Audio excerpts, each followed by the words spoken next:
džigirica. Tako kjeba probali.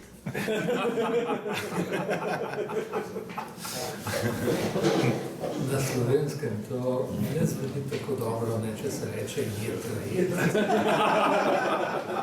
Čeprav se da imati to potem od metra do vetra. Ampak ja, so besede, ki zvenijo bolj v slovenščini, ne? Tipa malca, ne? Kad kažeš užina, nekak, malca je pa je nekaj, ne? Mada je malo. Ja, pa ščeketoček je rekel gospod, zaradi koga imam največjo tremo, ne? Enkrat je rekel, ja, to je tvoja slovenščina, ne? To kar v redu ne zveni, ampak gradbeno.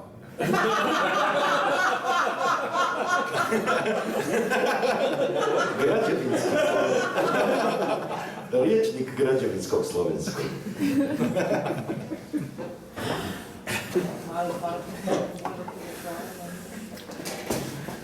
Znaš šta je meni odmah, čim sam te prvi put čuo, jer to je bilo prije 5 godina, kad smo bili u Sarajevu, na Sarajevskim danima poezije, onda putovali u Moskva. I onda mi je došao jedan u stvari refren koji sam samom sebi ponavljao. Bure, bure, bure od baruta, bure od baruta. Sada to na slovenskom jasno zvuči malo drugačije. Ja, Sodček, sod srodnika. Dobro zvuči, ali drugčije i ritam je drugačije. Ono bure od baruta, to je kao skoro epski deseterac.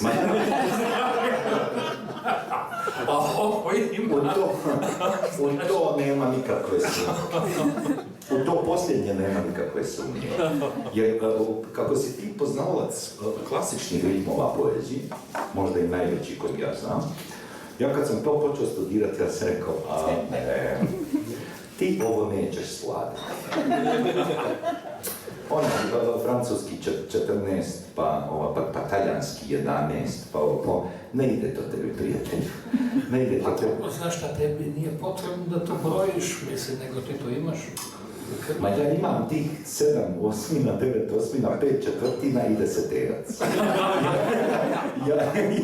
Ja ti ne mogu puno preko toga. U stvari, najvažnije je to, a ti to znaš vrlo dobro, najvažnije za mene sad u poeziji, kad sam shvatio šta su ozbiljne stvari, jer su se kad počneš pisati, onda se počneš folirati da znaš ko Bukowski, pa da znaš ko Eliot, pa da znaš ko William Carlos Williams, pa da misliš da znaš ko Kavafi, onda shvatiš da ne znaš, da znaš oponašat, a onda shvatiš da je najvažnija stvar u poeziji to da izabereš ritam. To je sigurno, apsolutno najvažnija stvar. I to je nešto tjelesno. Pa da, vrlo. I s druge strane, znaš, zato si ti meni ispod zanimljiv. Mislim, ne tjelesno. Mislim, jedno njima i bolje.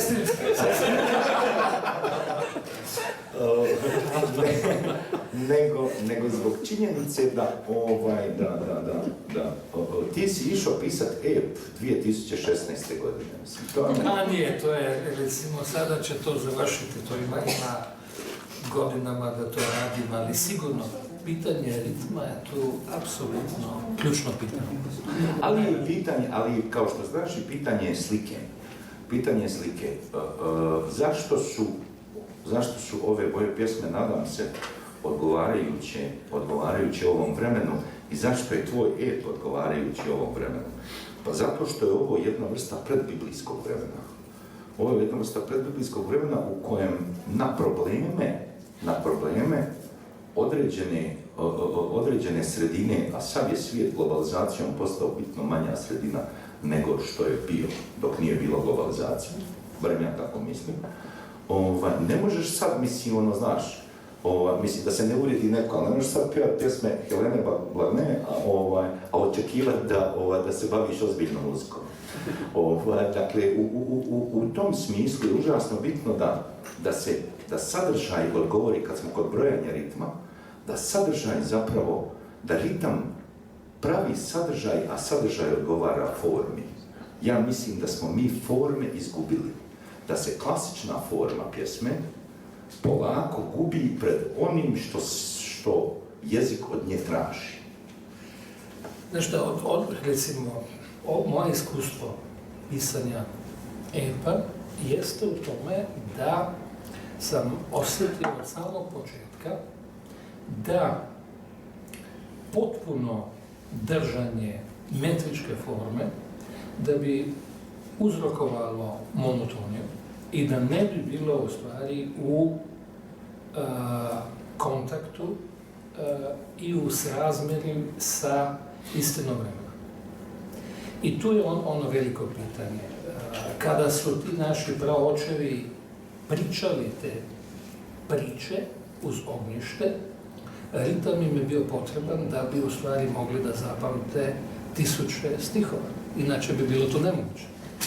A danas u stvari treba uhvatiti neku relaciju između čvrstog, jakog, magnetičkog, tjelesnog ritma, koji proizilazi uvijek iz erosa, iz bola, i istovremeno imati svu čitav širok registar različitih varijanti. Treba imati neki džezovski u stvari princip prilagođavanja, swinga, mijenjanja različitih tih ritmičkih modusa da bi se uhvatila neka istina.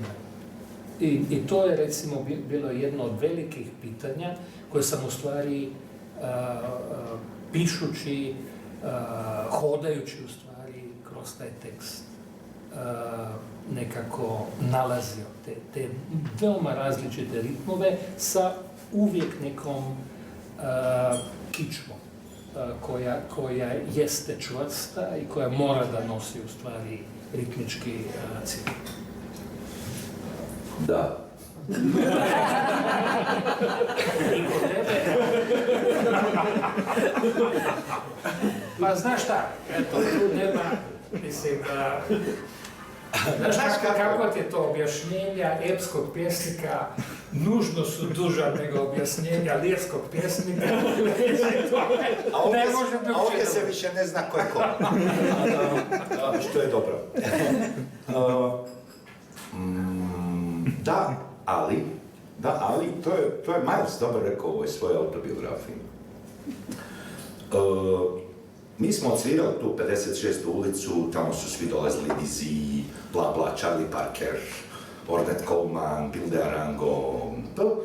I kažem, ja sam osjetio da smo mi došli do jedne granice u kojoj ove skale koje smo dotad naučili, cijeli taj bebop, čitav taj jazz koji izlazi iz bluesa, iz Duke Ellington, jednostavno više nije zanimljiva muzika. To više nikome. Tako je da, ja volim zloupotrebljavati Ervina Hladnika Milharčića koji ima običaj da kaže: Bure, ti si pametan čovjek. Enkrat si uzami čas da mi razložiš o čem piše u slovenski literati. Jaz pa to kar ne zastupam. Što je malo bezobrazno, jer Ervin koristi činjenicu da zna sve i da je genije. Malo on čita. Ali mi se čini da ne se... Druga je zelo simpatičan, on je pametan čovjek. Tako. Budući da ne govorim, ali ćeš se morat složiti s jednom stvari. Budući da je Slovenija trenutno na svijetu druga po broju izdatih naslova po broju stanovnika, možemo se složiti o tome da izlazi prevelik broj knjiga. Dakle, u Sloveniji izlazi više knjiga nego 3/4 arapskog svijeta. Pa dobro, to je lepo, ne? Mislim da preskočim malo na jezik u kojem se tiskaju, štampaju te knjige. Lijepo je to, mislim. Lepo je to. Ne. Moja tukaj, da je ta založba Goga, ja ki sam- se ja sam- tako trudi, ne, recimo, ne. Ja pa gospa Cigleneće. Gospa Cigleneće. A vidite. Apsolutno. In odličen gospod Ličon in tako naprej. Ja. In resna gospa Vesna. Tako da meni je jako drago da se slovenska literatura osjeća počestvovano ovom knjigom. Šalim se. Meni je bilo stalo da, i zato mi je bilo stalo da ti večeras budeš ovdje. Meni je bilo stalo da tu bude neko ko radi slične stvari kakve se ja trudim raditi. Budući da i ti sam, ispitujući svoje granice, ispituješ zapravo granice žanra. Ja sam ipak htio da to bude, mislim, ko danas radi knjigu s 5 prevodilaca? Mislim, Jelka koja ima uvijek neko dodatno pitanje, Papačić koji nema nikakvih pitanja, Šaltar koji je negdje na pola, Dijana Matković, Gdoša? Stanka Hrastelj koja nema pitanja, ali dobro je da nema pitanja. Dakle, ko danas radi knjigu od 5 prevodilaca iz malog jezika u mali jezik? Niko. I tu je meni nekako, to je meni uvijek. Ima super pizzerija u Berlinu, zove se Tre Forni, drže Talijani, ljevičari, anarhisti. I piše dole, zabranjeno naručivanje na engleskom uzročniku. I ti čim progovoriš nešto, on odmah počne govoriti na južni italijanski, zavrće ga, da niko ništa ne razumije. Kao što je meni bilo potpuno nevjerojatno da djeca, izviđači iz Karlovca i Novog Mesta između sebe govore engleski. To je idiotski, neka se dogovore pa nek jedan dan govore slovenski, jedan hrvatski, u redu je sasvim, nemam nikakvih ali mislim pod svaku cijenu ići na to da neko ko ne zna šta su tvoji problemi, jer objektivno građanina Brisela u ovom trenutku više zanima problem Alžiraca nego problem Svete Gere i Koparskog zaljeva. Da sam ja tamo upravo bio. Pa ja znam, ti si obuhvaćen. Ja sam time obuhvaćen, tako da ja sam u stvari ponovo u blizini rada, kao što sam bio 25 godina u 90-im. Tako? I to je u stvari na kraju krajeva najozbiljnije. Ti si na taj rat odgovorio kao častan intelektualac. Ja sad imam 23 godine, nisam pojma imao šta ću sa sobom u životu. Onda su me nešto, uzeli na mladinu, onda sam ja radio i ovo. Ja sam jednom ovdje bio izbjeglica. I ja ne mogu pristati na činjenicu da su svi Slovenci idioti i da su alpski konjušari, ja ne mogu, kao što nisam pristao na činjenicu da su svi Srbi idioti u trenutku kad su napali Sarajevo.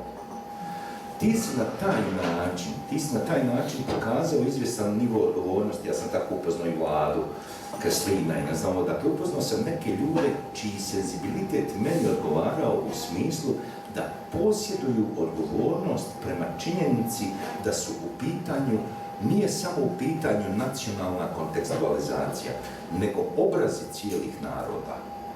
Obraz srpskog naroda je, hoćeš, nećeš, spasio moj drug Pero Luković. Obraz, i sad, možeš ti sve na njih, Bog zna kako, ja sam još uvijek malo ljut, moram priznati. Ali postoje ljudi koji su u jednom trenutku, ne znam, Ervin, dakle, postoje ljudi koji su u jednom trenutku, nije fazon da budeš ti siguran, varan, nije fazon. Fazon je da to bude ono što ti radiš. Pa i od tebe samog. Jer znamo ljude koji su divno pisali, recimo u ratu u Bosni, jedan tvoj prijatelj, moj kolega, ali od koga nije ostala sigurna njegova literatura. On se nekako, kako kažem, on se previše učinio. Naš zadatak nije u tome da pozovemo ljude da ljube nacionalnu zastavu, nego da ih upozorimo na činjenice koje baš nije lijepo čuti. Pa to je... Sad sam se prisjetio jedne pjesme Sina Naguđevića, koji ima u prvoj svojoj zbirci izašla 77. 78. godine Građe za pripovetke, pjesmu o čileanskoj zastavi, koja je imala iste boje kao i nekadašnja jugoslovenska, dakle plavu, crvenu i bijelu. I jasno iste barve kot za mnoge današnje, tudi naša zastava. In ta kratka pesem govori o tem, kako pere to zastavo, jo izpira, dokler od te zastave ne ostane samo bela cunja. To je seveda resnica zastav, s tem, da seveda zastave igrajo zelo različne vloge v zgodovini, in moji predniki so umirali pod različnimi in za različne zastave, tako da sem zelo daleč od tega, da bi se iz zastav samo norčeval, ampak treba je pa seveda tudi natančno razločevati, kdaj se umira za zastave, kdaj imajo te zastave za sabo neko človečnost, neko nujnost obrambe, neke določene skupnosti in kdaj so namenjene sovraštvu do drugih, uničevanju do drugih ali pa enostavno lastnemu, popolnoma nekritičnemu in nihilističnemu preziru do vsega drugega, kar nismo mi sami. In ta trenutek zgodovine je seveda ponovno tak, da se z zastavami maha na skrajno neodgovoren način. In seveda tak trenutek je bil tudi trenutek napada na Sarajevo, ko so se zastave uporabljale za uničevanje civilistov.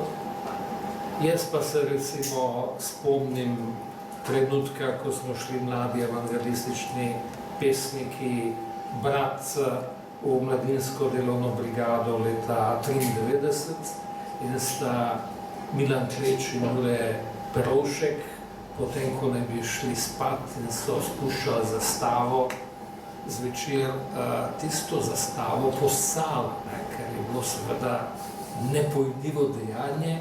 Če bi bila prijavljena, bi to pomenilo takrat nekaj let zapora, nedvomno.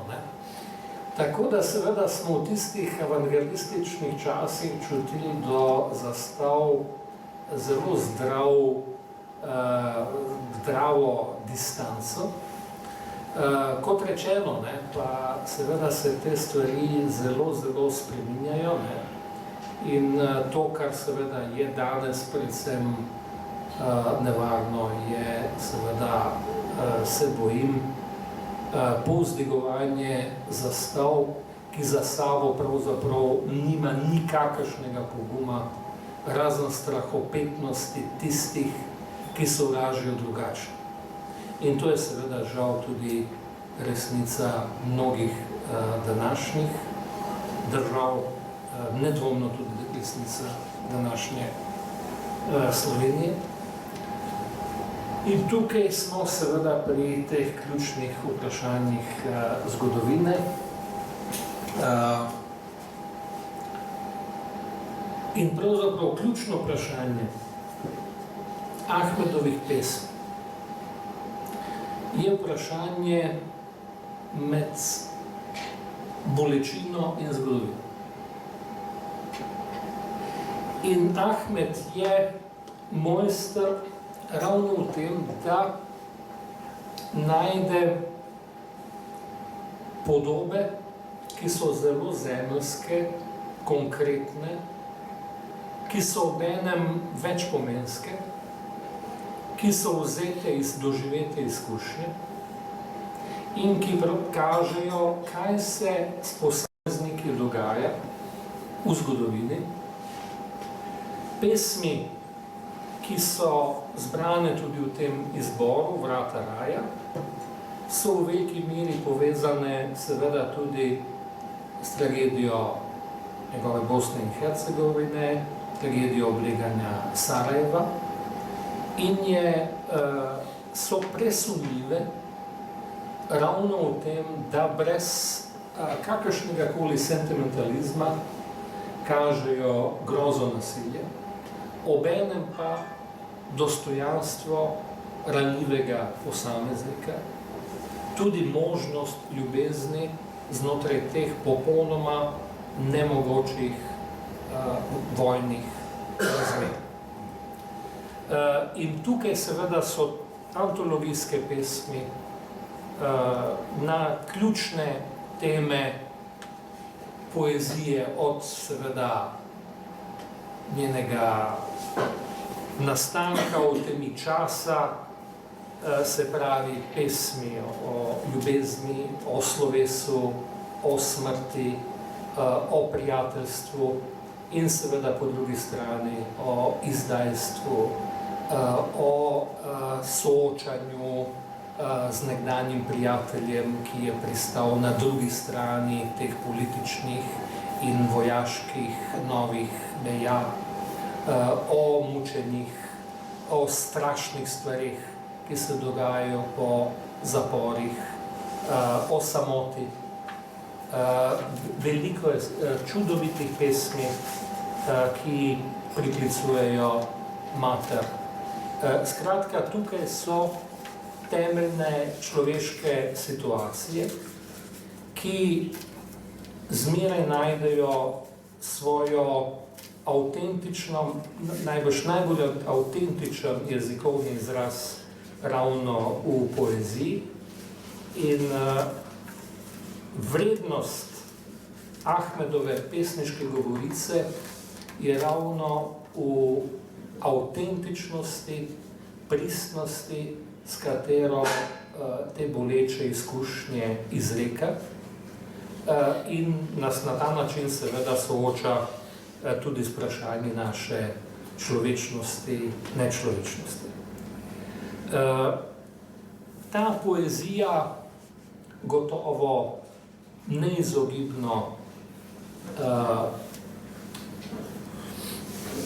odpira tudi teme, ki so politične, vendar to počne na ravni temeljne etike in to počne na pesniški način, tako da odpira vprašanja, ne da bi na ta vprašanja odgovarjala na političen način, jih ne zapira, ampak jih pušča odprta na način bolečine.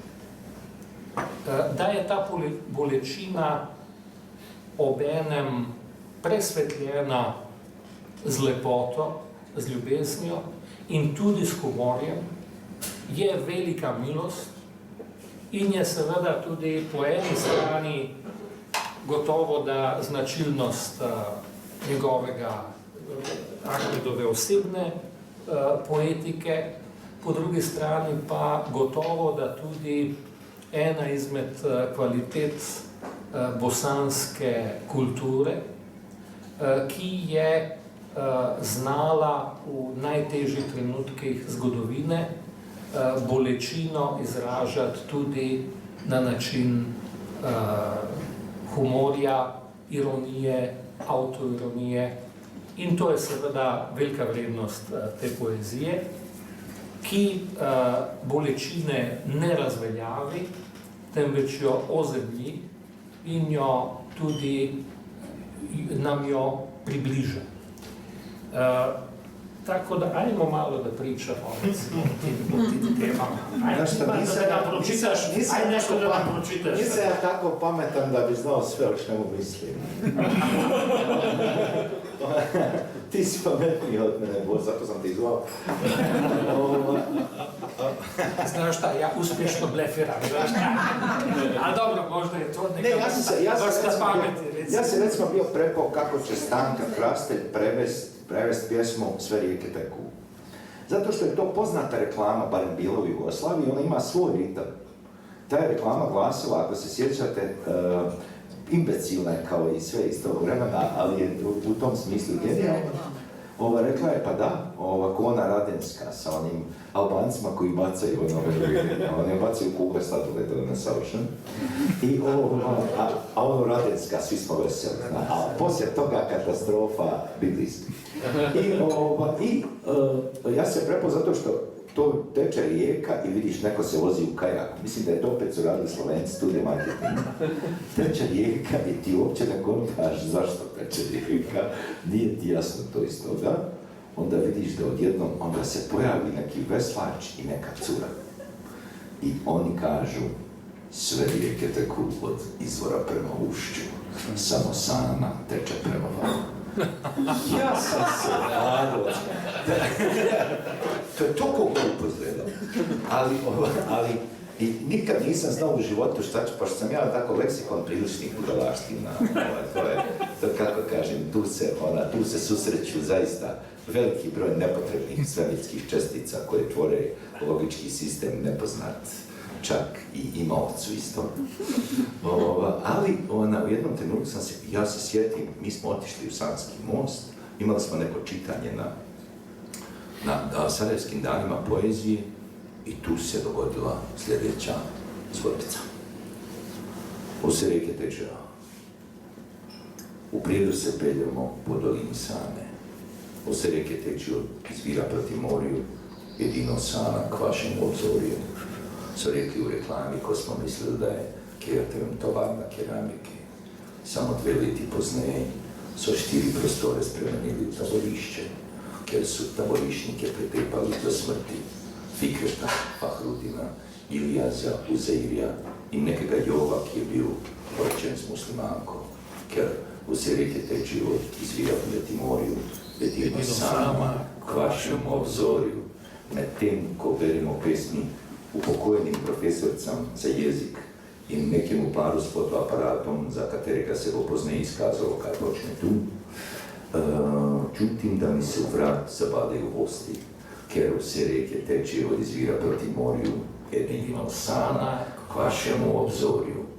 Prisedel bilen moški z daljšimi lasmi in negovano brado in nisem mogel ne pomisliti, kaj nekaj počel medvojno, ampak videti je civiliziran. Ker vse reke tečejo od izvira proti morju, edino Sana kvašemu obzorju.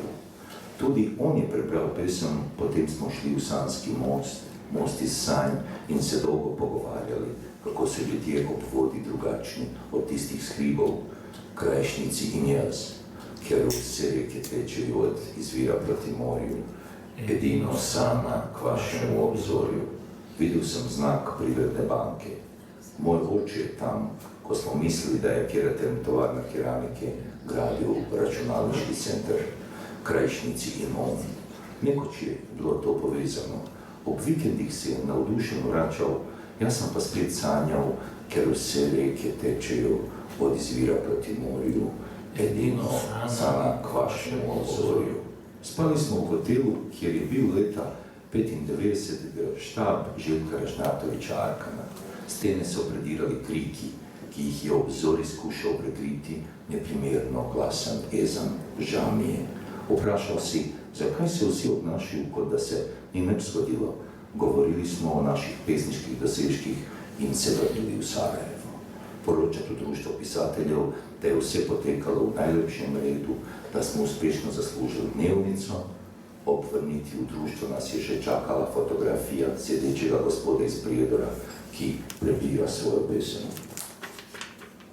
In ogorčeno so vprašali, zakaj niste pesniki šli in se poklonili ubitem žrtvam, Fikretu, Fahrudinu, Ilijazu, Uzeiru, mogoče še nekem Jovu, ki je bil poročen z muslimanko, a tip je bil upravnik taborišča, kako vas ni sram, ker vse reke tečejo od izvira proti morju, edino Sana kvašemu obzorju.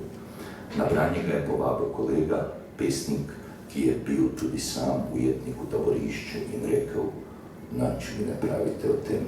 Ja sam musliman in vem, kako je bilo, in vem za merhamet in za odpuščanje, in koga je treba povabiti in koga ne. Osamočen, z zono oblic sem prišel domov in v knjigah nisem mogel najti nikakršne modrosti o tem, kaj se je zgodilo, ker vse reke tečejo od izvira proti morju, edino sana k vašemu obzorju.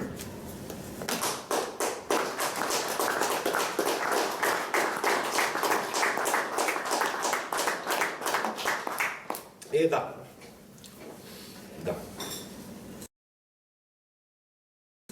A sada nešto sasvim drugačije.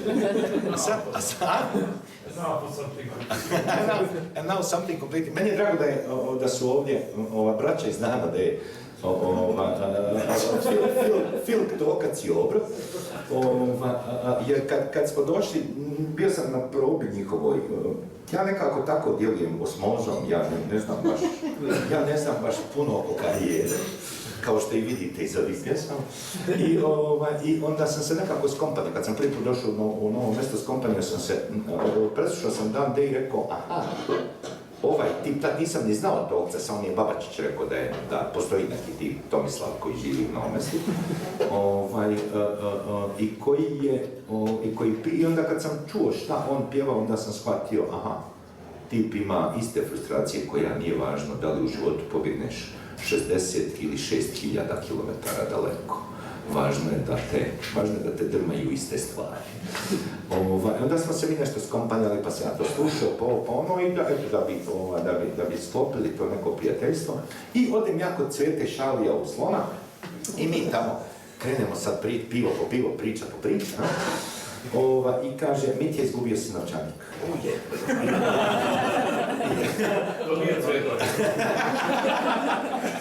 Dakle, to kad spravit ćemo se da nismo čuli u I Tokac je, kad je ušao gore, stajala je moja knjiga na bosanskom, sačuvao se za nekog tu, onda je okrenuo 2 pjesme i rekao, šta je ovo? Imaš iste frustracije ko ja. Tako da je, onda sam ja otišao kod Cvete Šalija i on je nama ispričao priče da sam ja shvatio da bi trebalo napisati pjesmu o njemu. Zanimljivo, njegov je otac preveo glavne bosanske pisce na slovenski. Malo ljudi zna da je on preveo Andrića. Malo ljudi zna da je on prevodio, mislim, Bulatovića u svoje vrijeme. Dakle, on je onako, kako kažem, ništa na svijetu do kraja ne je slučajno. Onda sam shvatio onda je Tokac rekao, sve ovo znam ovih 25 godina i onda si ti morao doći iz Sarajeva to da napišeš. To ćemo mi sad premjerno izvesti. Tako da, ja bih pozvao Tokca i Obru da odsviramo običan country, kao u travniku 86. Tempo, Johnny Cash.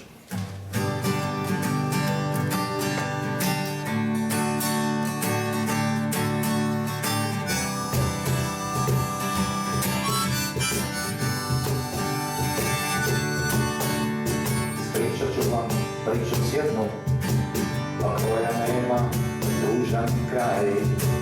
A kad se iste duše sretnu, a da ne vara osjećaj.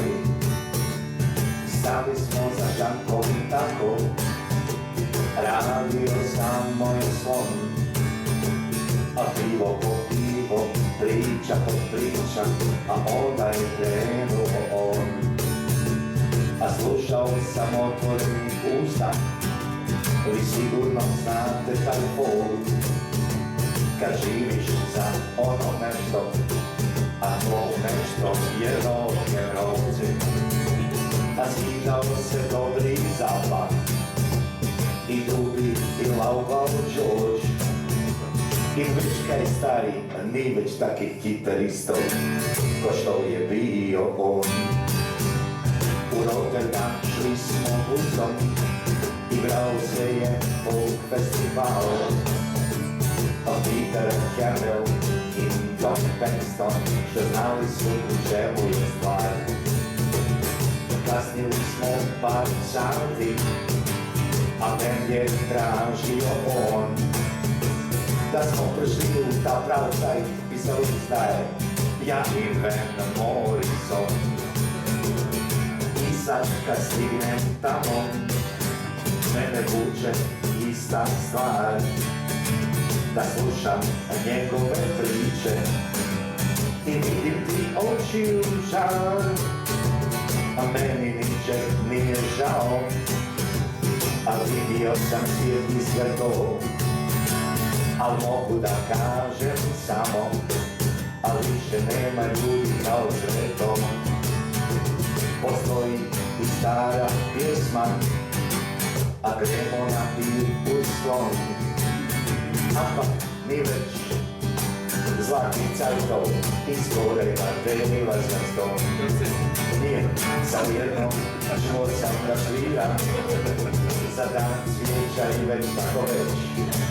Ti gitari, a dušu dira, i veku čerke kecarice. Skidao se dobri zabav, i drugi i Lobo George, i Viškaj stari, i već taki gitaristov, ko što je bio on.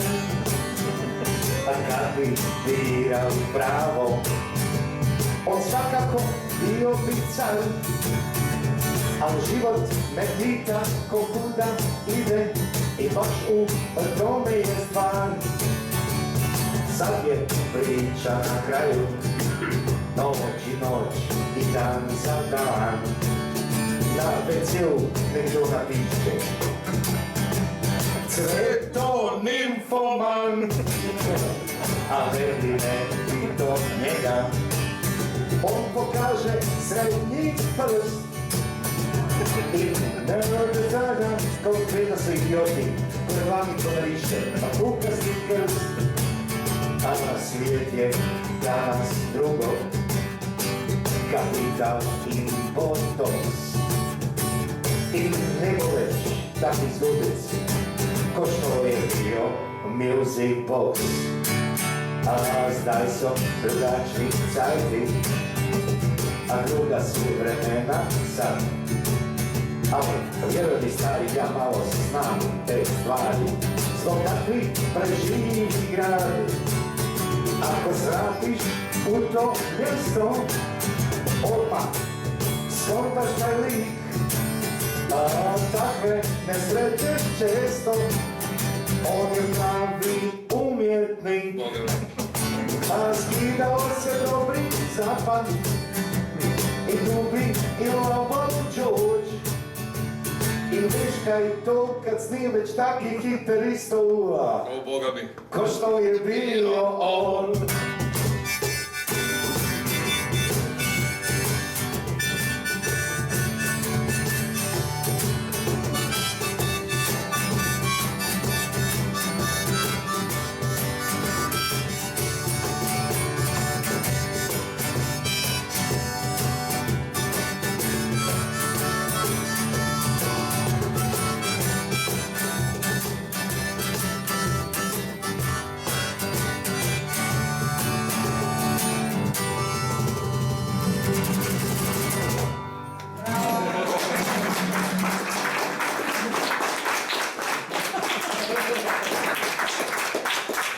Ura!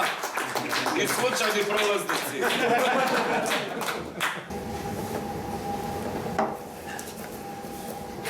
Kaži mi nešto, mislim, oko, recimo,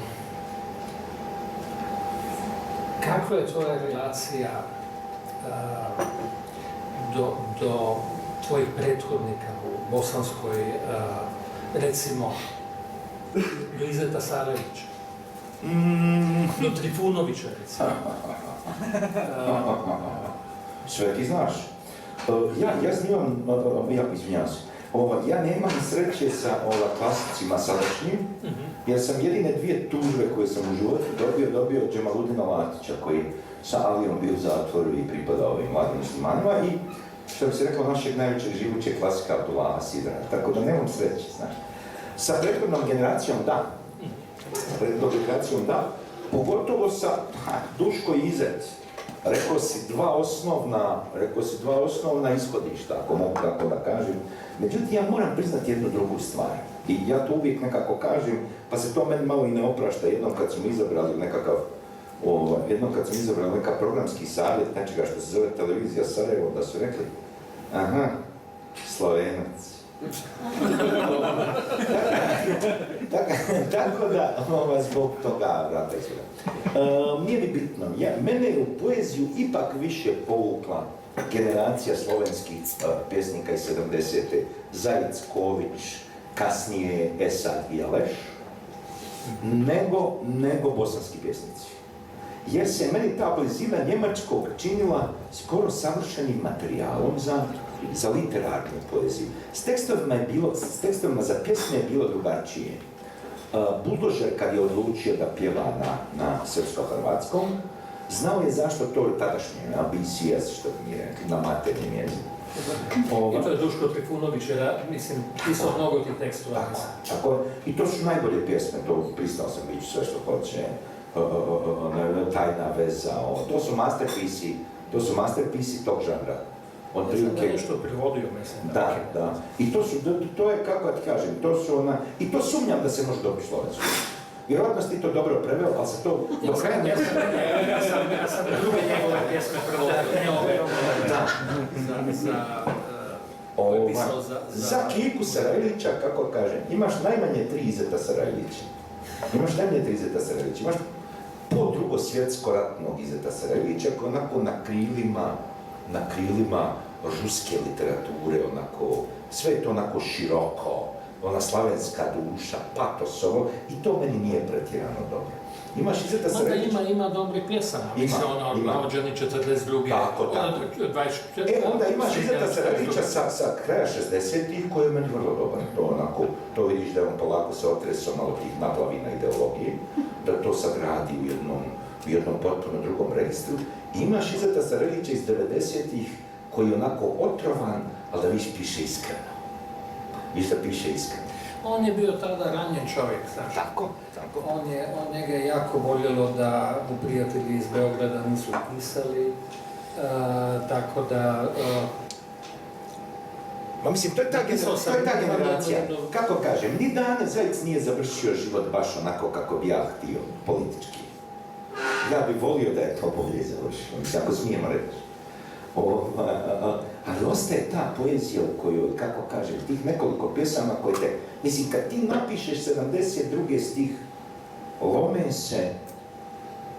lome se goreći kipovi minareta. Car, nemaš ništa reći, gori poezija. Anticipira cijeli, sve ono što će se dogoditi. I ti znaš vrlo dobro, veliki broj pjesnika koji je pisao s kraja 70-ih. Ta poezija danas više nikom ništa ne znači. To su neke autorefleksije, pa možda bitne ne mora da znači. Ali vidiš da ostaje nešto ovo. Ja recimo nisam spadao nikad, ovi su svi padali mrtvi. Čegec Mićanović, oni su svi padali na Tomaža. I Tomaži stvarno, kad vidiš, on je ikona, on je spomenik slovenske poezije. Ne samo slovenske, nego i južnoslovenske uopće. Ali to nikada do kraja nije bila moja šoljača. Stilski. Znaš što, on je imao veoma različite dimenzije. On je bio čitav kontinent poezije. Tako. Sa brojnim pokrajinama i na veoma različite načine je utjecao. Da u različitim periodima i onda i u ovom južnoslavenskom prostoru u različitim periodima na različite načine.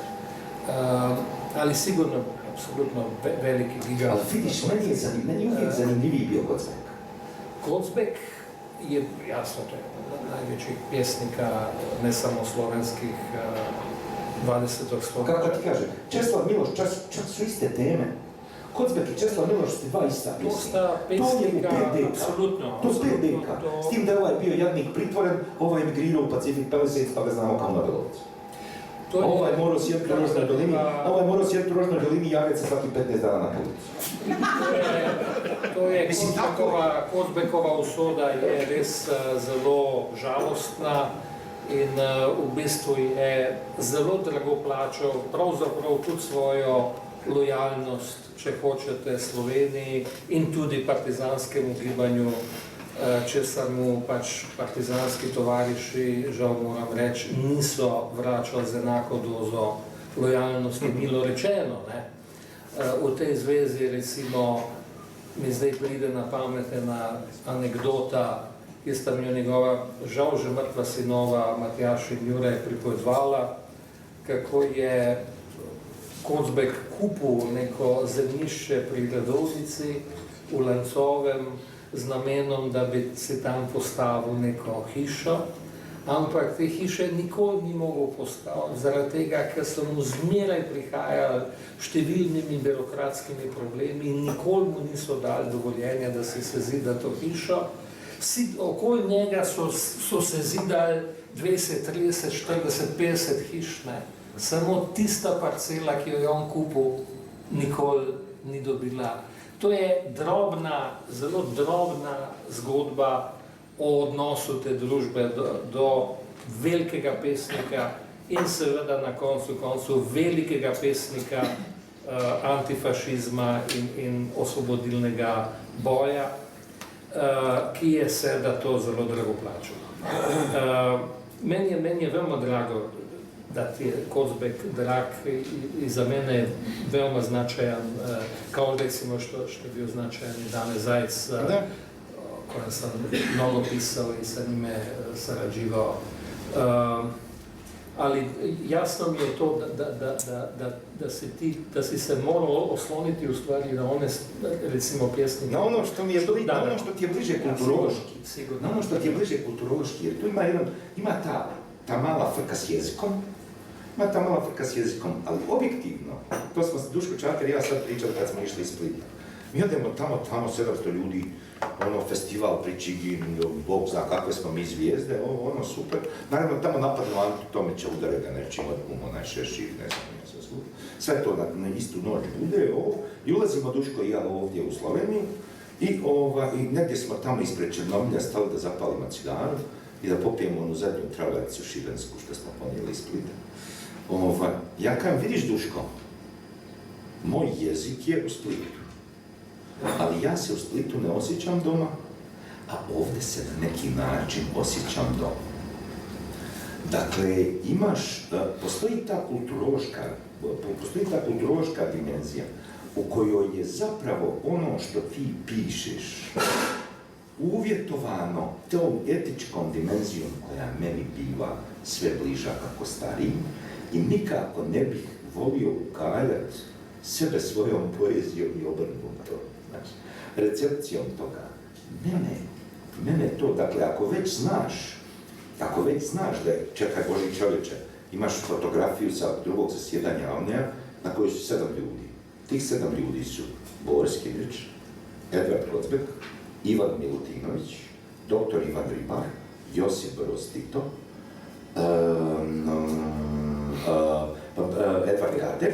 Edvard Kater i Josip Vidmar.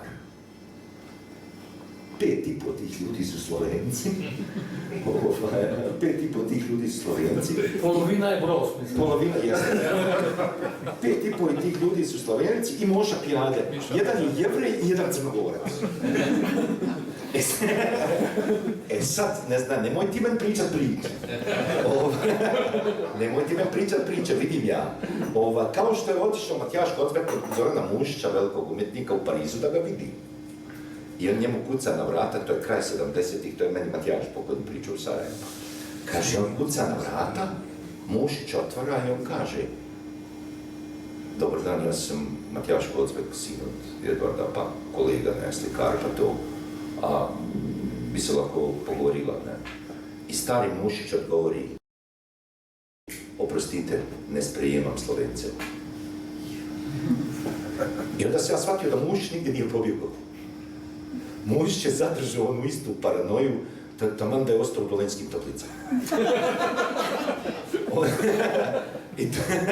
I to su te stvari u koje ti zapravo ne prelaziš kilometrima, ne prelaziš kilometrima, ne dobijaš apsolutno ništa, osim ukoliko tu istu kilometrinu ne pređeš u srcu, odnosno u glavi. ti nisi napravio ništa ukoliko nisi iskoračio iz jednog sigurnog prostora, a relativno je siguran prostor bio da ja sad objašnjavam Bošnjacima kako su oni žrtve, kako su žrtve genocida, što im je priznato na opštinskom nivou, da budemo ciničan. Ali bi super bilo da, kako kažem, da sam ja nastavio glumiti nekakvu bošnjačku zastavu. Mislim, bilo bi sigurnije, sigurno ne bi morao svakih godinu dana dolaziti u rezidenciju Novo Mesto. Bilo bi sigurnije, ali ne bi bilo iskreno.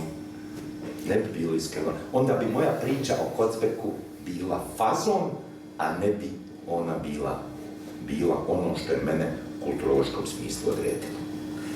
Pa tu se dotikava ključnega problema, da patetično rečem, pesniške usode, sudbine pjesnika. I to je da te u stvari povijest, istorija uvijek iznova baca iz sigurnosti. To se meni između ostalog desilo sa Sarajevom, sa organizacijom te humanitarne pomoći, gdje sam bio izbačen potpuno iz ustaljenog ritma svog života. Bio si kod današnje slovenske željeznice. Tačno, mislim, nije, evo vidiš, apsolutno, ona dobra metafora, mislim, postao sam vlak bez voznog. I da i meni jedno, ne pušim inače. Ne puši inače na vlaku, daj.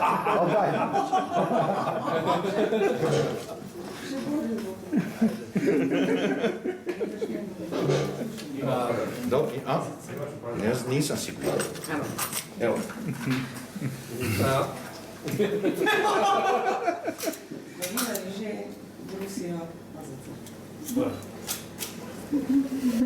Zaboravio sam pušit s tobom razgovarajući.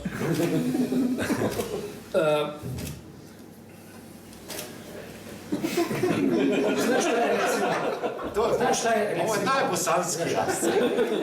Dvojica puši, a trebaju da radi. Jesmo bosanski. Džaba kulturni provizorij. Pa dobro, imam ja neke rođake, poslije, Ne neke, nego bečke primadone. Znaš, ima nas, što bi se rekla, ima nas i primadona. Diva, svakako. Diva. Pa moram reći da koliko, znaš da su mene bacili naše različite lokalni... Znaš šta, puno ti je govoriti na slovenskom, puno ti je pušiti, razmišljati. Znaš šta,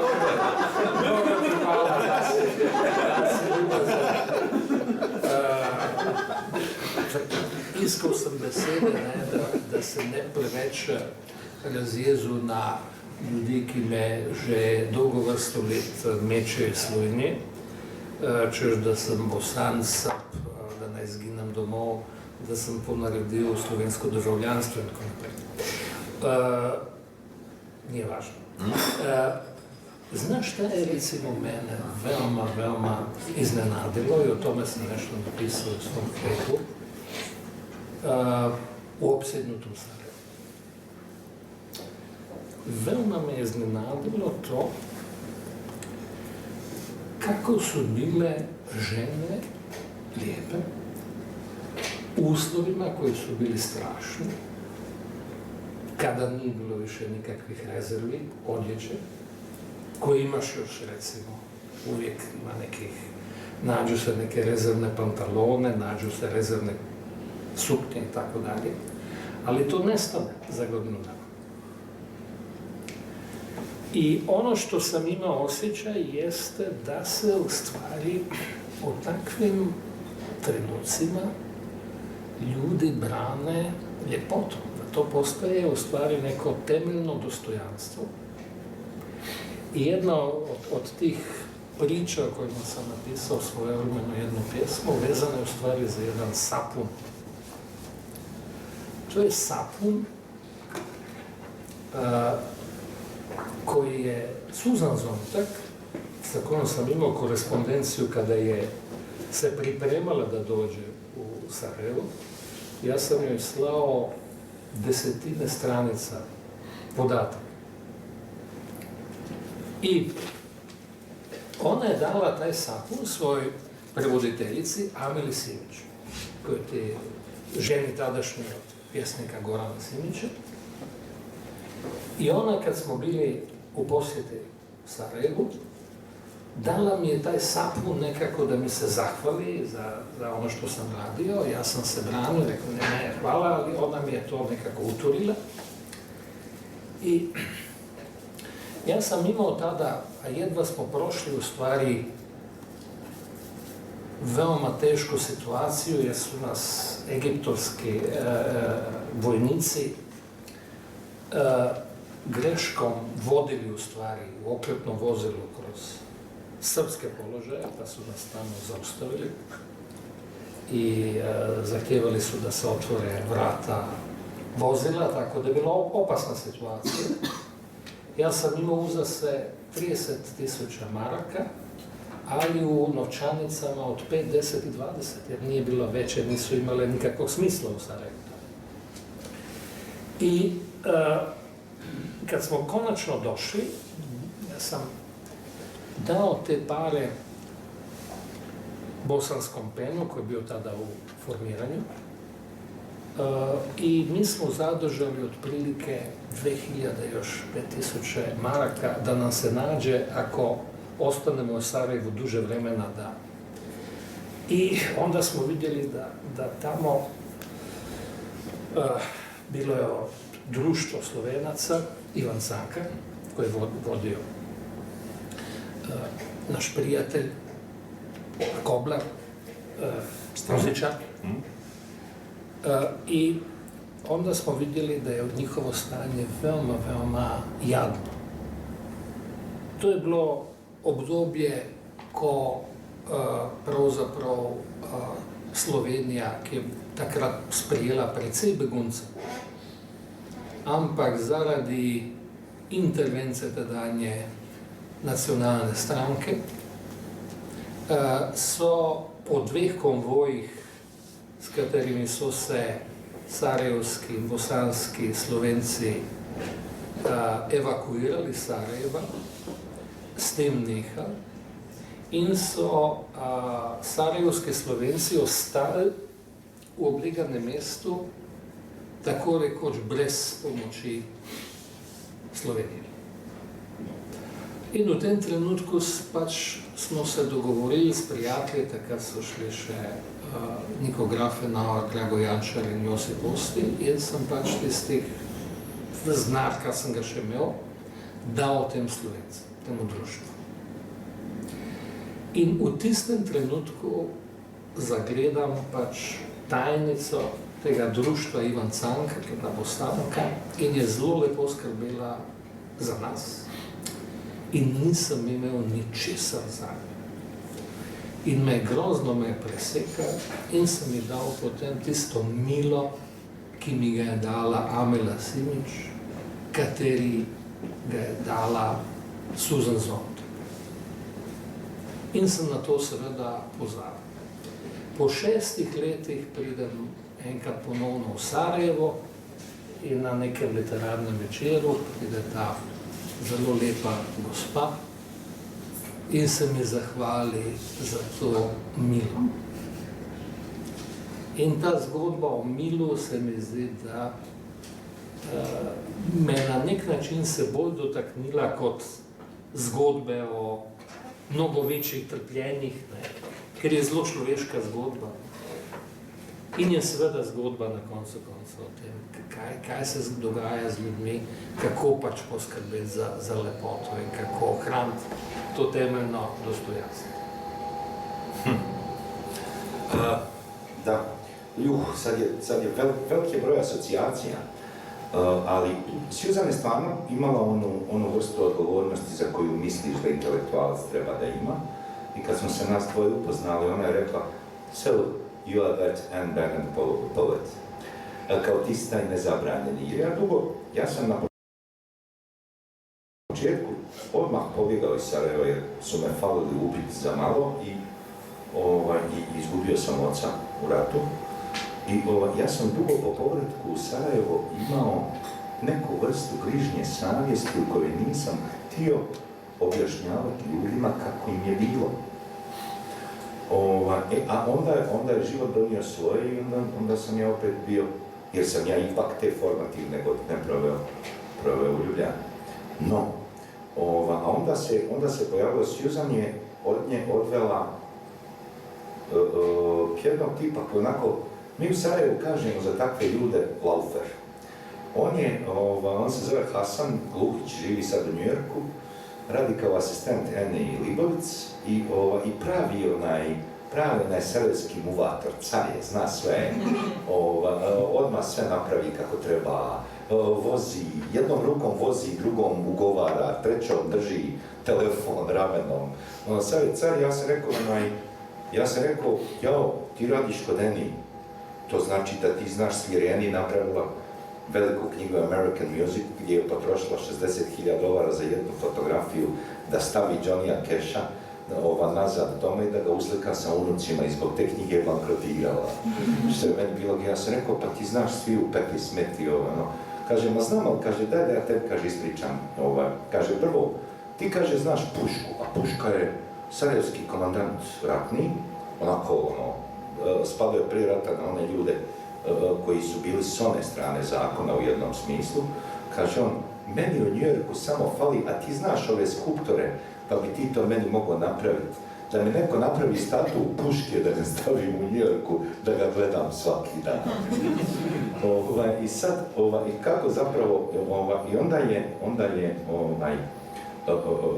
Susan, Eni Libovic je po Hasanu poslala potpisane 2 knjige. Fotografinja znamenita. Poslala je 2 knjige jer smo Hasan, Vlado, Kristin i njegova obitelj i ja otišli da pogledamo čuveni tunel kroz kojeg se izlazilo i ulazilo u Sarajevo. I to je Hasana tako pogodilo da je skoro počeo da plače. Ja sam slučajno imao neke orglice ovdje i Vlado je počeo pjevati blues Hoochie Coochie Man, Muddy Waters, blues klasik. I Vlado i ja smo spržili taj blues pred ulazom u tunel i onda je rekao Hasan, hvala vam za ovo, spasili ste mi život. Od sad možete tražiti od mene šta god hoćete. Naravno, Vlado je poslije toga otišao u jajce i slomio nogu jer je skočio da pokaže svoje djeci kako on ipak hrabar. Skočio u plivu i odmah je razvalio nogu, odmah je dobio longetu i govori, stari imam longetu, ne mogu hodat. Tako da te ti detalji koje negdje uhvatiš i sjedili su jednom u New Jerseyu, oni valjda, i onda je Patti Smith rekla, ako neko hoće prijevoz, ja sam ovdje privatnim avionom, pa da mogu povesti do New Yorka. Onda je Suzana ovako rekla, ne, hvala, mi ćemo autom. Onda ona sjela u avion i otišla, a onda je Suzana rekla, vidi ovu budalu. Ona je za ove pare mogla iškolovati jedno dijete u Kambodži i jedno dijete u Bosni. Godišnje za ovo koliko košta ovaj njezin let. Ja nikada neću razumjeti tu estradu. Tako da su to ti, tebe označi ipak nešto što je taj sapun, što je ta knjiga, što je ipak, ja se nadam, nešto više od onoga kakvi su naši beznačajni, marginalni životi u literaturi. I sad može tebe tjerati, znaš, mogu meni, mislim, ja na dnevnoj bazi izlazim tamo kao neprijatelj naroda, kako kažem se, kao i ti ovdje, da te tjeraju van i ovo, ali oni naprosto ne mogu ubiti taj detalj sa sapunom. Nije važno što ste živi spomenik slovenske literature.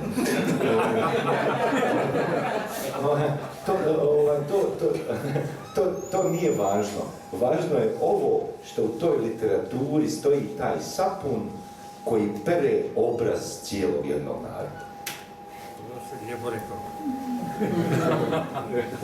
Ajde nam još nešto da učite. Aj kaže, kad moraš.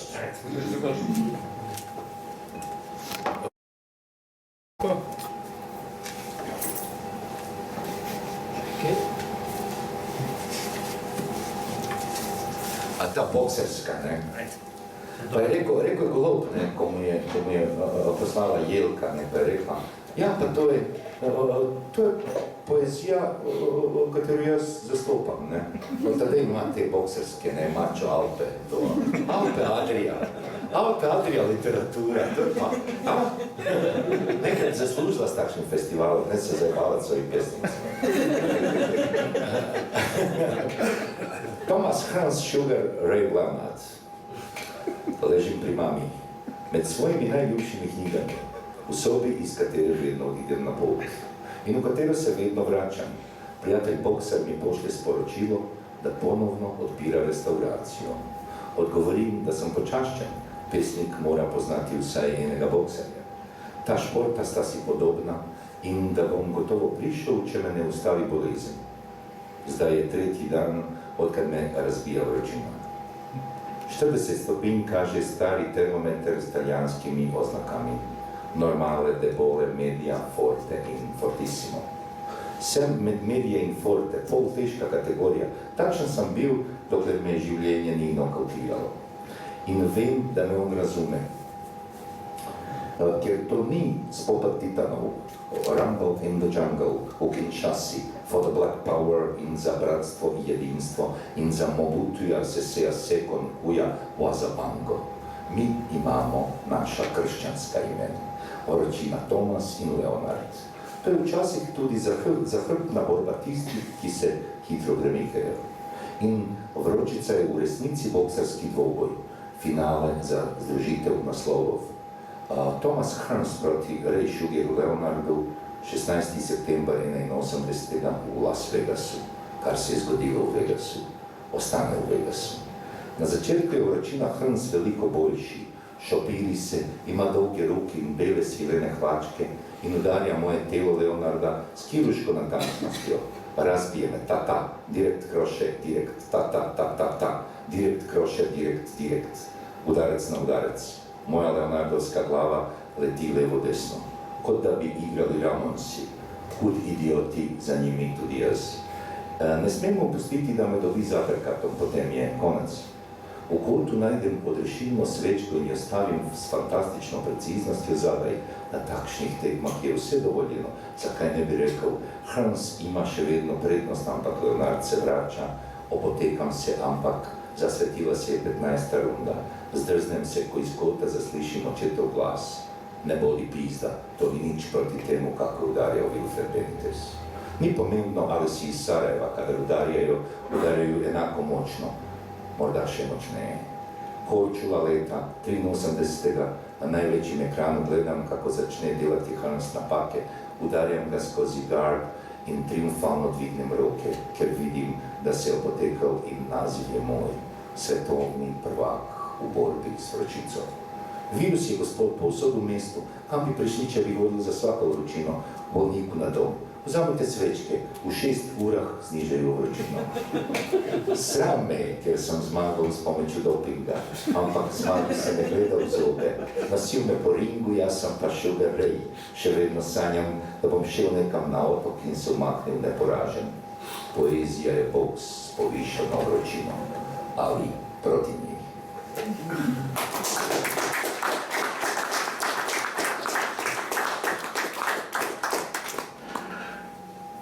Hoćemo još malo. Pa ne znam. Hoćemo to, a Jasona hoće. Da. Još neku cigaru. Još ali hoće. A ne, a sad ima eksperiment, Igor Vidmar mi stalno obećava, Igor Vidmar mi stalno obećava da će mi poklonit kohon, ali otkako je svoj najbolji izdelek prodao Alešu Dravincu, drži se malo zadržano. Tako da ja ne znam, hoću ja. Znaš, krenuo ga biznis. Bio sam na večeri hip-hopera u Splitu, oni su nastupali noć poslije nas. I sad ovi klasici, oni neće da slušaju hip-hopere, to već to tako hoda, Duško Čater je otišao negdje daleko, Kebor negdje tamo, ovi svi lokotar, ni njemu se ne da, ovo sve, i odem ja na hip-hopere, šta ću. Kad tamo na hip-hoperima momci Splićani onako sviraju te svoje neke šeme, ja shvatim da oni imaju ritam za jednu pjesmu. To nekako, mislim, izgleda ovako. To je eksperiment, ali ćete mi oprostiti budući da smo svi svoji.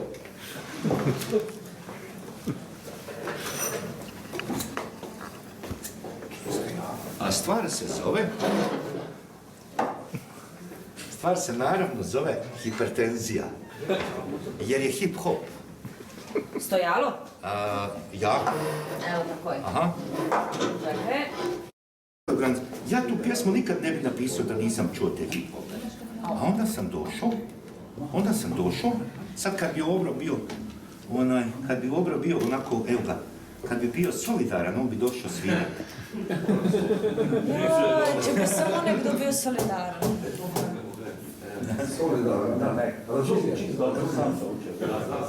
Da, nek se uči, kaže. Pa znam, malo si ga naučio.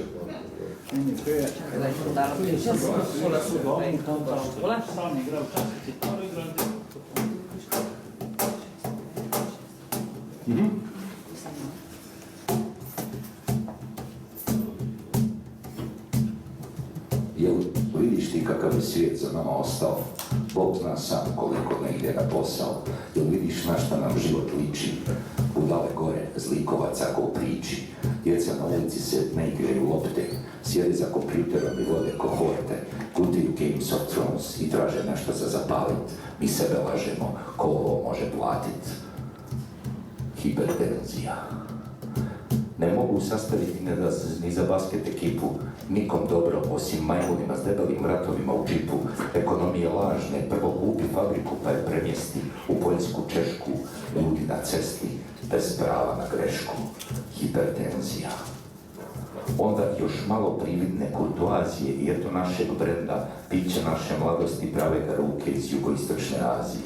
Kakva je samo ta globalizacija, smanjiti svijet da ga držiš u šaci, postaviti divune, to su pajaci, stvorili su strah kod ljudi, svi smo ko grobovi, 20% turisti, 80 robovi. Hipertenzija. Svi se prave da ne vide dok hoda fašizam, svi na svom, a u glavi pravi debilizam. Još me u svemu i raduje da me jednako mrze ustaše, četnici i valije. Hipertenzija. Umjetnost laži, najbolji si ako samog sebe hvališ i ako iz državnih kasa za svoje gluposti vadiš i nemoj slučajno da se zamjeriš vlasti. Ko zna šta će biti, pa za film ili knjigu da te časti. Književnost u krizi, pisaca kopljeve, ali sadržaj nema temu. Možeš misliti da ja pišem hip-hop poemu, još samo u tim rimama nađe se nade. Kakav poraz, grubo izigravanje pravde. Na Balkanu uvijek isto, barak od Evrope, tu vladaju debili. Samo čekaš da te mazno krokodili. Svijet u znanju povišeno od tvaka. Hipertenzija majstore, muka i tvaka. Egzodus, kamioni, sudbine ljudi. Svi okreću glavu, malo ko se trudi. Borba za posao, sve za papire. Biblijske se klevete okolo šire. Dobro reče neko na šta je svijet spao. Bijelac, reper, crnac, golfer, a Švabo najhumaniji ispao. Besmislene državice kradu same sebe, sve skuplje dvije kese plaća isto oko te jebe. Ti se nešto grčiš, pri svijetu se muvaš, umjesto da se arčiš, treba da se čuvaš, ali vjerujte ljudi, nije mi zbog mene. Znate da samo ugleha i laž imaju prođu, ali šta ako neko bane odozgo, šta ćemo reći onima što dođu? Hipertenzija.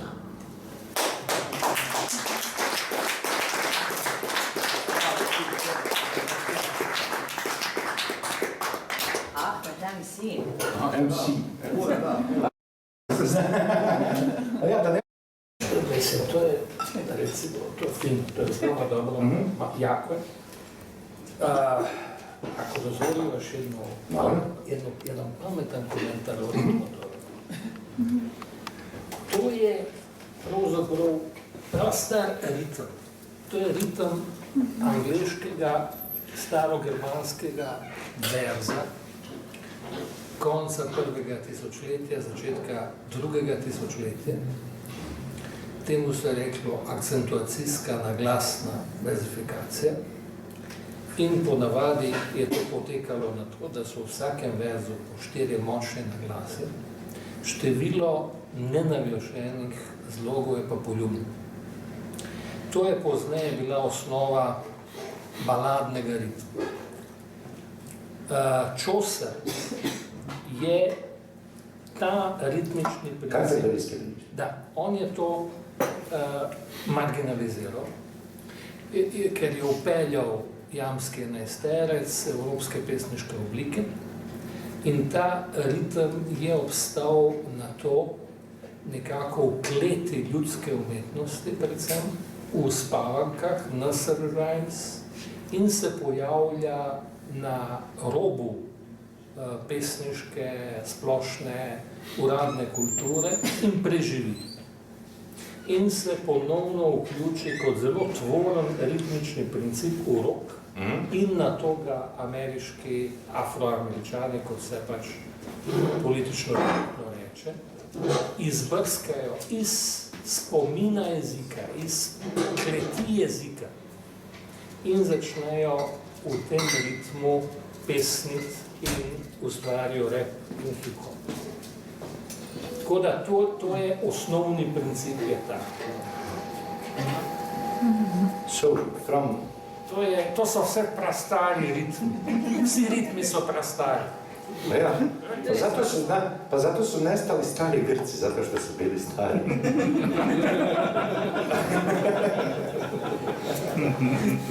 Nikad nisu ni nestali. Ma da, i to je tačno. Ovo zanima, a to je u stvari ono što smo pričali kad smo se našli u DSP-u kad je bio Anastasios, kad je bio grčki pjesnik Anastasios, onda smo se zapričali, Duško Jovanović, ti, ja, on, njegova supruga i Erbil. I onda je meni zapravo pala ta stvar na pamet. Pjesnik na zapadu, on piše svoju poeziju i ne nosi njezin teret sobom. On je dovoljan, i tu su recimo bitnici uradili bitnu stvar. On su Snyder, Ginsberg, oni su razvalili kodifikaciju pisanja stihova i krenuli za nečim što je zapravo, što je moderna. Što je često jedan stari ritmički princip. Tako je. Što je često stari ritmički princip. Koji ostaje pod kožom. Ovaj mučenik, što bi se reklo, to je, Amerikancu je lakše, jer Amerikanac svugdje gdje dođe na teritoriju, on počne svirati svoju muziku i svi misle da je ta muzika njegova. Kao što u dobroj mjeri i jeste. Nama je problem jer mi nosimo sa sobom taj prtljak, taj teret bivših svjetova i nikad nismo sigurni je li to naše. Nikola Sekulović je rekao odličnu stvar u intervju u Mladini. Mi još uvijek svi sviramo manje ili više američke obrazce. Onda sam ja bih rekao, ja sam mislio da Sekulović manje znao, je dosta dobar. A s druge strane, ti su obrazci nastali kao jedinstva određenih kultura. Dakle, kad s jedne strane dolazi crnac iz Malija i donosi svoj ples, a s druge strane dolazi Jevrej sa Krima i donosi svoju melodiju, nastaje swing i onda ga napiše Gershwin i to je američka muzika. Ti paterni, to je ono što mene najviše zanima.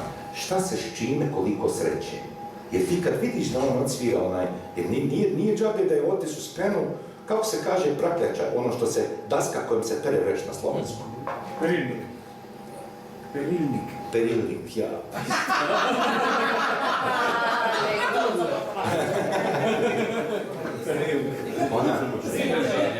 Na prvim snimcima sa početka 20. stoljeća, on to daje ritam.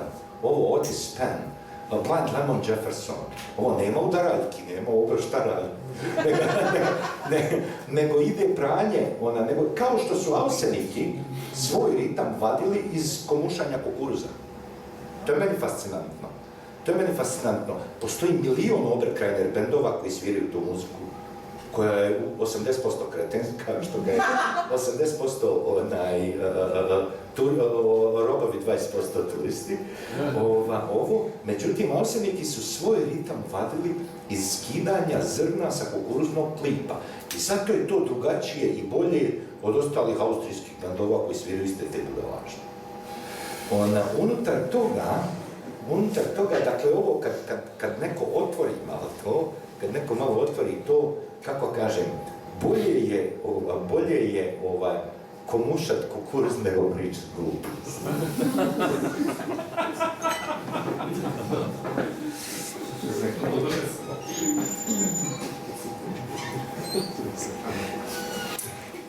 To so zelo zanimive reči, ni zdaj priložnost, da bi recimo šli v muzikološke, verzološke Isto je to, isto je ono kad smo se govorili, isto kad Borges dolazi, sjećaš se na njegova predavanja kad dolazi na Harvard.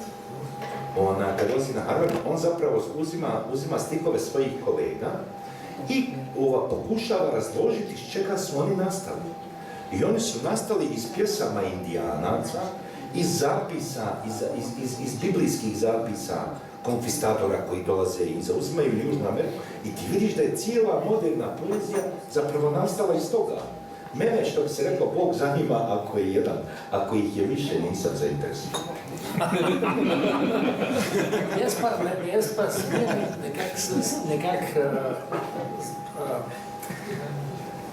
sem uzmeril občutek, da recimo ti ritmični principi so različni, ampak prihajajo skupaj skozi zgodovino v različnih prostorih na zelo različne načine.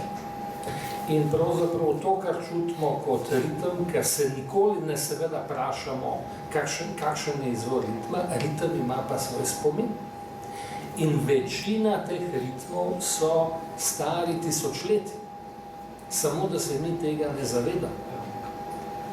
Zanimivi so tukaj recimo v tem smislu ritmi uspavank ali potoroških izštevank.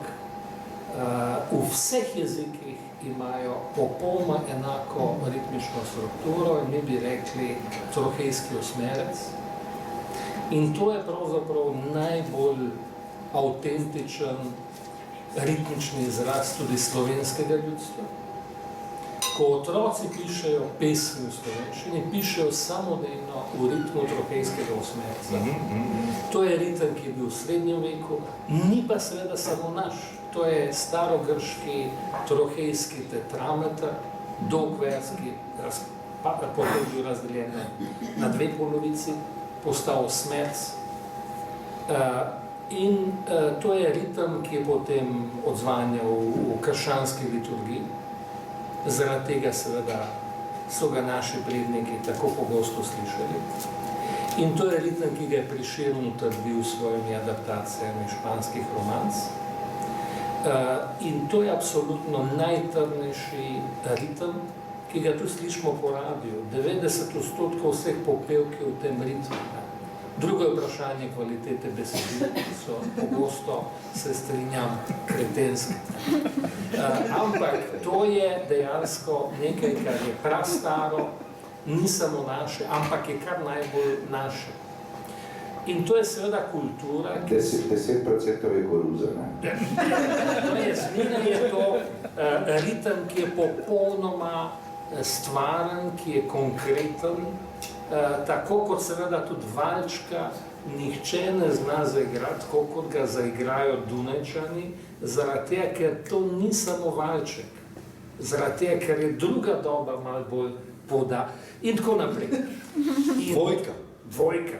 In tu je recimo, da rečem samo še eno pametno besedo,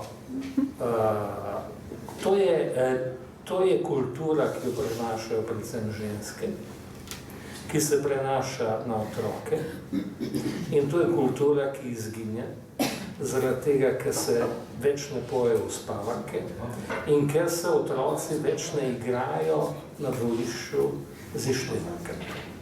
In to je, recimo, če zdaj preskočim na eno popolnoma drugo, Bosna je seveda eno izmed najbolj zanimivih torišč sinteze različnih kultur.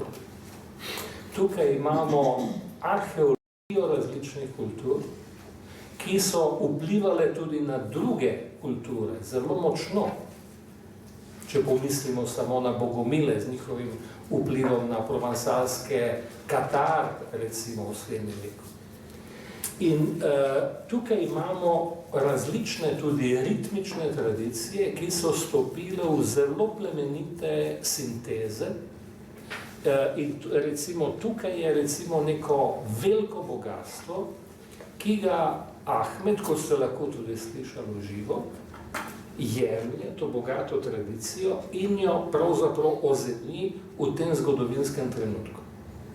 In zaradi tega so te stvari tako avtentične, močne, električne, prepričljive, ker imajo eno prastaro odzvanjanje spomina in seveda imajo trenutek, ko se dogaja.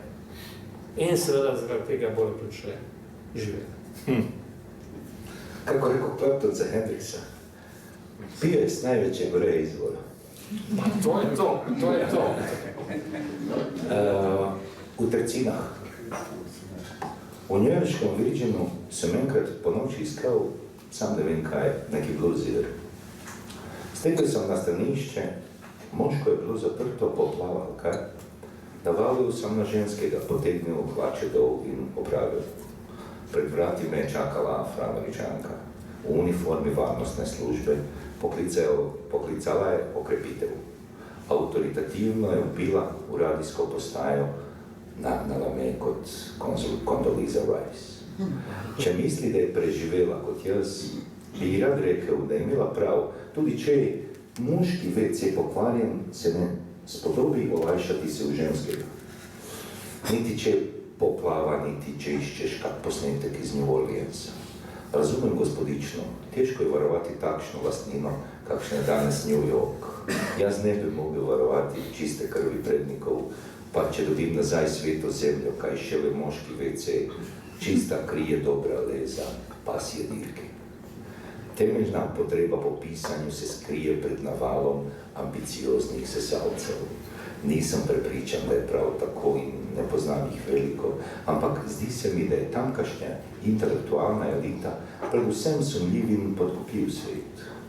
Ne, kjer bi bilo treba potegniti poanto iz zadeve s WC-jem ali najti analogijo med veliko potrebo in zunanjo politiko, ampak zaradi občutka, da sme biti prijetno le njim danes, ko vsi živimo blues. Čeprav je to edini razlog, da Amerike ne preziramo do konca. Hvala.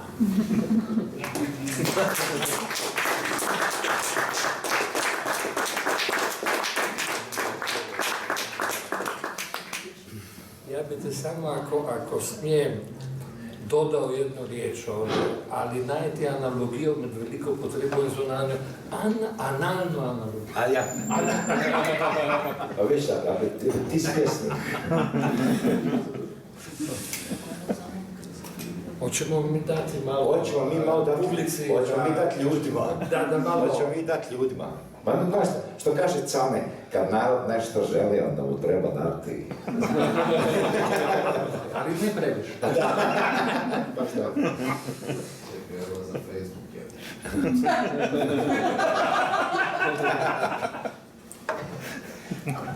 Selfie. Koliko je pa ura? Upam. 9. Ma ja, Bosna, zapričal se. Zapričal se, sve propalo. Jameson. Bosna i Jameson. Aha. Ove knjige ne bi bilo bez vas svih.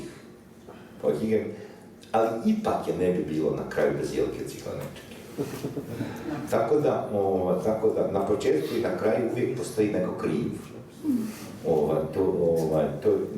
Mislim, budući da kad sam zadnji put bio tamo pred Gogom i govorio, onda sam je malo zezo i govorio, Ja bih volio da vjerujem u literarnu karijeru na način na koji vjeruje Jelka Ciganec, ali ja znam da je to intelektualno podgubljiv svijet.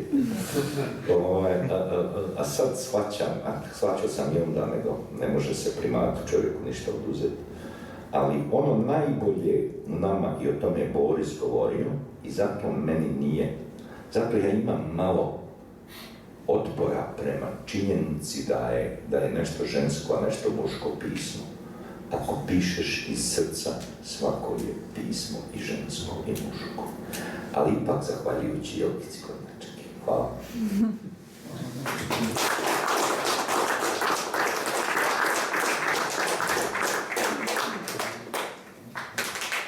Vkolikor so še kakšno vprašanje iz publike, prosim, lahko naslovite naše imenitne goste. Drugače pa prodajamo knjigo z 20% popustom.